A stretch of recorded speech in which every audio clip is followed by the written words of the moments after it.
Buenas tardes, Alfredo. Buenas tardes, aquí desde Morelia, Michoacán, saludándolos con mucho ánimo.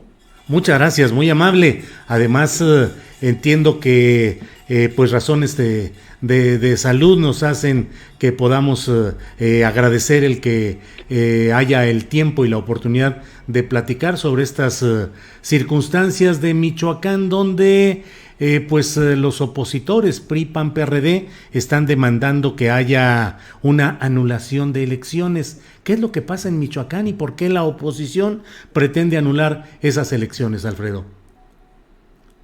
Bueno, creo que primero hay que poner todo en contexto, hay que señalar qué es lo que ocurrió en Michoacán y también qué es lo que ocurrió a nivel nacional. A nivel nacional, Morena tuvo un avance impresionante, Julio, de 15 candidaturas. Nosotros ganamos 11, el Partido Verde ganó una, y bueno, la oposición ganó solo 3. En ese sentido, creo que la preocupación de ellos es mayor.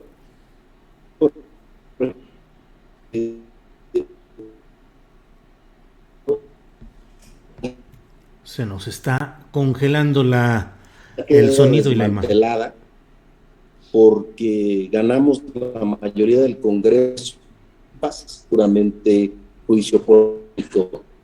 Sí, ya estamos. Ya estamos, se pasmó, no se escuchó Julio, bien lo ¿nos anterior, escuchan Alfredo. bien?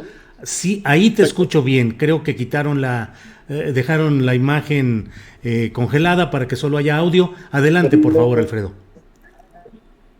Sí, Bueno, creo que tenemos ahí problemas de comunicación. ¿Qué hacemos, Andrés? Entiendo que es... Alfredo, si puede ser apagado el sí. video y nos Entonces, quedemos... en Sí, contexto señalar, sí, apago el video, ya. sí, Entonces, queda desmantelada la Alianza Federalista, primero, ajá, sí, o reducida casi al mínimo sí. de expresión. Entonces, eso punto número.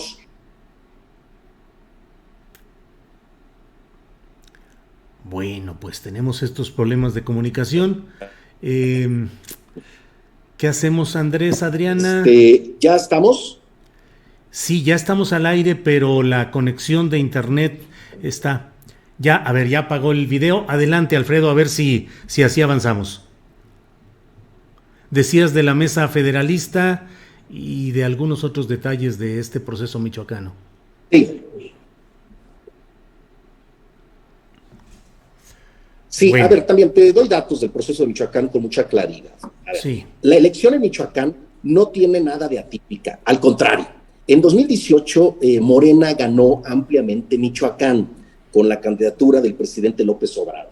Y Uh-huh. ahora lo que se ratifica es que Morena es la primer fuerza política en Michoacán, tanto en votación para presidentes municipales, diputados locales, diputados federales y gubernatura. Es decir, es la confirmación o la ratificación de que Morena y su aliado PT son, por mucho, la primer fuerza política en el estado de Michoacán. Estos alegatos que hay que separarlos, hay dos tipos de alegatos. El alegato que presentan en la impugnación ante el Tribunal Electoral y el alegato del show mediático, que son distintas. No tienen que ver una con otra. Si revisamos nosotros la impugnación, que bueno, pues tienen derecho de impugnar, sus alegatos se están desvaneciendo poco a poco, y el show mediático, creo yo, tiene que ver con la desesperación política de que perdieron el poder en Michoacán, y ya te imaginarás todo lo que vamos a encontrar en Michoacán seguramente en el tema financiero, que ya la propia Auditoría Superior de la Federación nos está dando luz de estos más de 60,000 millones de pesos que deben algunos gobernadores en comprobación. Pero bueno, el tema es que nosotros no nos vamos a enganchar en ese debate mediático, show que están armando y estructurando. Yo diría, y mi mensaje sería al actual gobernador, que atienda los asuntos del Estado y que prepare una buena entrega-recepción, que preparen los libros blancos, que preparen la entrega-recepción como marca la ley, y que los tribunales, en base a lo que impugnaron los partidos políticos, pues resuelvan en base a lo que marcan los códigos electorales, Julio. Uh-huh.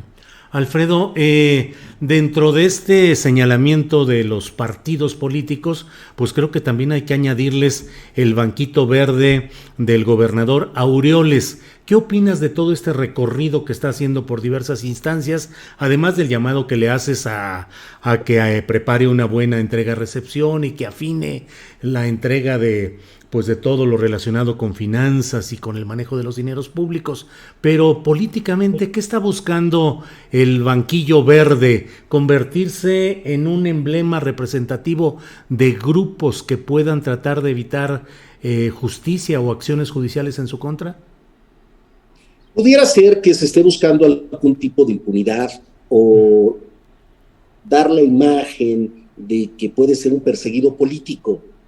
A lo mejor hasta para buscar el exilio, ¿no? O ser en algún momento dado testigo protegido de la DEA, o todas estas figuras que existen un poco extrañas, o que se manejan en la justicia norteamericana o también mexicana, pero creo que es más bien un tema político, donde no se quiere dejar el protagonismo y no se quiere dejar la posición política que se tiene actualmente. Es un proceso, pues como cuando hay una pérdida, ¿no? Yo creo que ellos están de luto y no han asumido plenamente. El propio dirigente del PRI, Alito, que perdió Campeche, hay que decirlo, que también lo quieren impugnar, o que perdieron San Luis Potosí, y yo creo que aquí es muy claro, es más un tema de no perder el escenario político en cuanto a posicionamiento, seguir vigentes políticamente, más que un tema real de anulación de elecciones. No hay motivos ni para anular Campeche, ni Michoacán, ni mucho menos, y sí creo que lo que se está debilitando es la fuerza institucional del gobernador saliente en el caso de Michoacán. Tenemos problemas muy graves como el tema de los feminicidios, el tema de la inseguridad, el tema de Aguililla. Hay muchos temas en la agenda pública michoacana que están dejando de atenderse. Alfredo, la presencia de los bandos criminales es persistente en la historia política y social y económica de Michoacán. ¿Cómo se puede frenar o aminorar esa carga de violencia pues histórica y de la presencia incluso condicionante en términos políticos de los grandes grupos, de los grandes cárteles?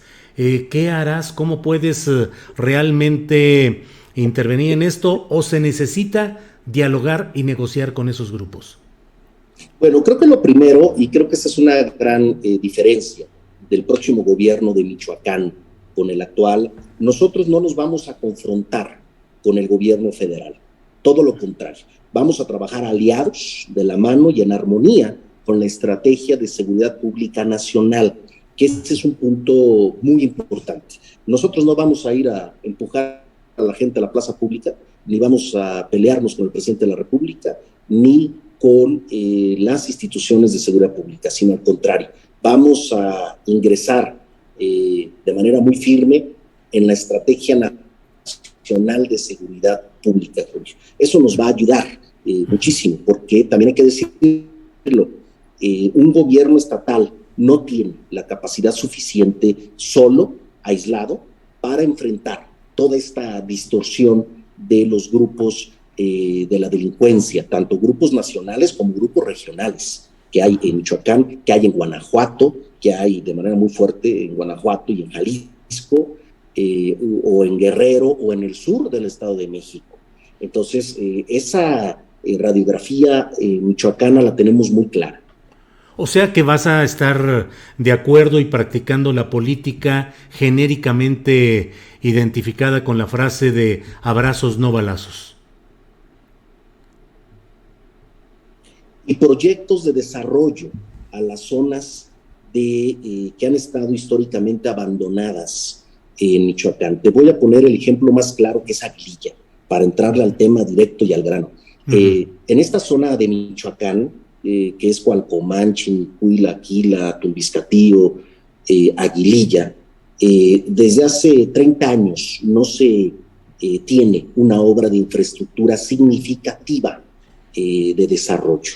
Desde hace mucho tiempo está el anhelo de tener un tercer acceso carretero en la Sierra Costa de Michoacán, precisamente partiendo de Aguililla hacia Lázaro Cárdenas.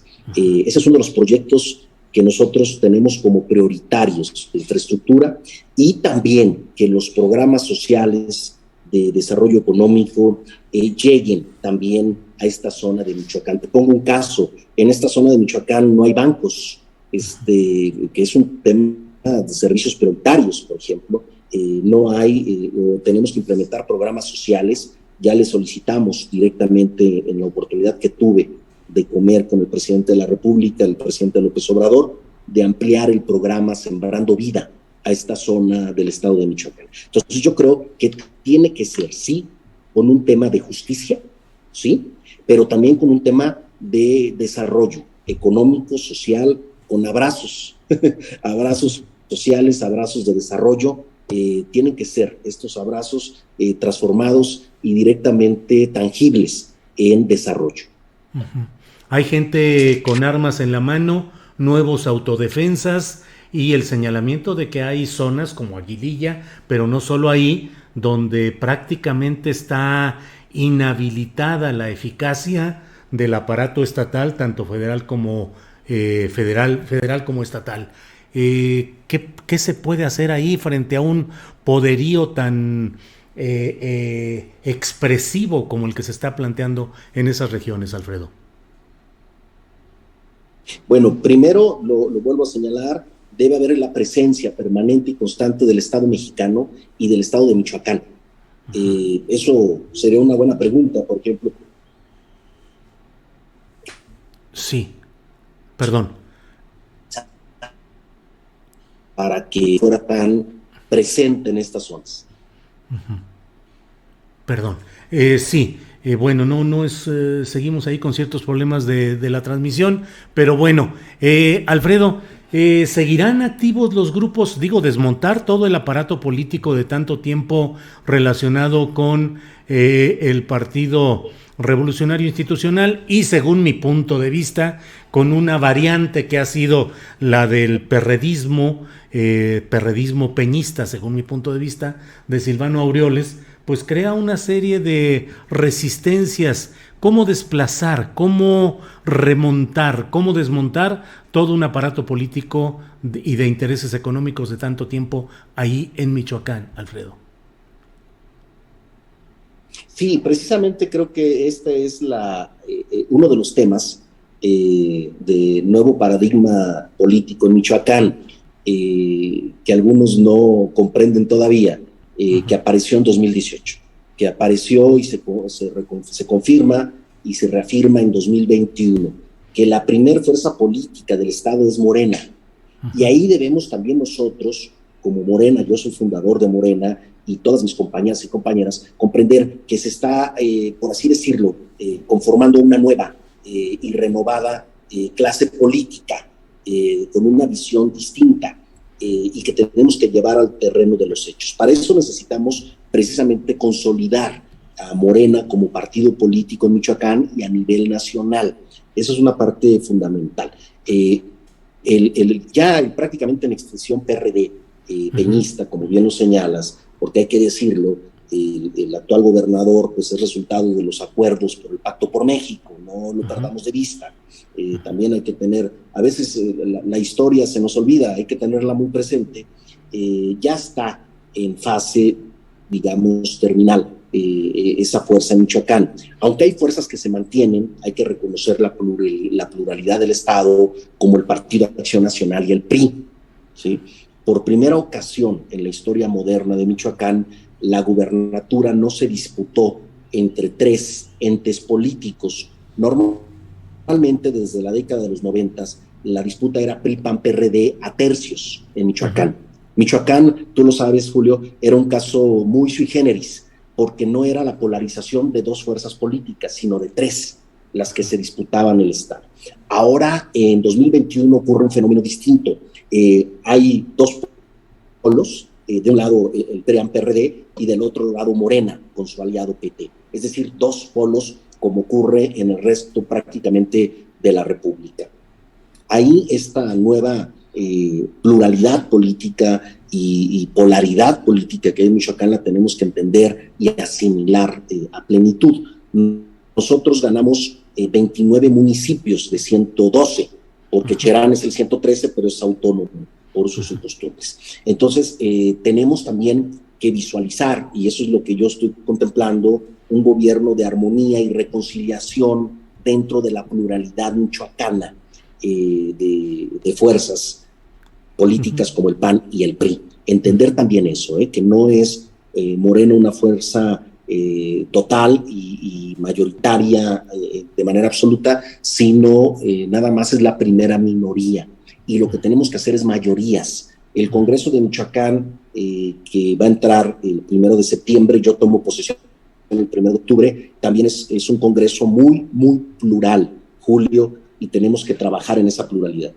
Bien, Alfredo, pues agradezco mucho la oportunidad de platicar y cierro solo preguntándote, ¿seguirán teniendo presencia e influencia política relevantes personajes durante tu administración, personajes como Leonel Godoy o como Lázaro Cárdenas Battel? Bueno, en esencia, entender primero que Lázaro Cárdenas Battel es el coordinador de asesores del presidente de la República y tenemos comunicación constante y directa con él. Por lo mismo, porque nosotros vamos a estar aliados permanentemente y trabajar de la mano con el gobierno del presidente López Obrador. Entonces eso ratificarlo. Y en el tema de Leonel Godoy, él es diputado federal electo por Lázaro Cárdenas, seguramente tendrá una presencia significativa en la legislatura federal, que nosotros tenemos que también estar coordinados con los legisladores federales de Michoacán y del resto de la República, mi estimado Julio. Alfredo, para cerrar ya de verdad, después del banquito verde afuera de Palacio Nacional, ¿has dialogado con Silvano Aureoles? No hay ninguna comunicación, y eso es delicado, con el gobierno del estado, con el gobernador. Desde que ganamos la elección el 6 de junio, no hemos tenido ningún tipo de comunicación con el actual gobierno del estado de Michoacán, y es a lo que yo convoco. Debe ya instaurarse la transición y la entrega-recepción. Independientemente de todo, no debemos perder la ruta institucional, pero no hay ninguna comunicación con el gobernador Silvano Aureoles Conejo. Alfredo Ramírez Bedoya, agradezco mucho esta posibilidad de dialogar y seguiremos atentos a lo que suceda en Michoacán, que es un lugar básico para entender el proceso de cambio en todo el país. Así es que, Alfredo, muchas gracias. Gracias, Julio, saludos y te agradezco mucho la oportunidad de conversar contigo. Al contrario, muchas gracias y hasta luego. Gracias.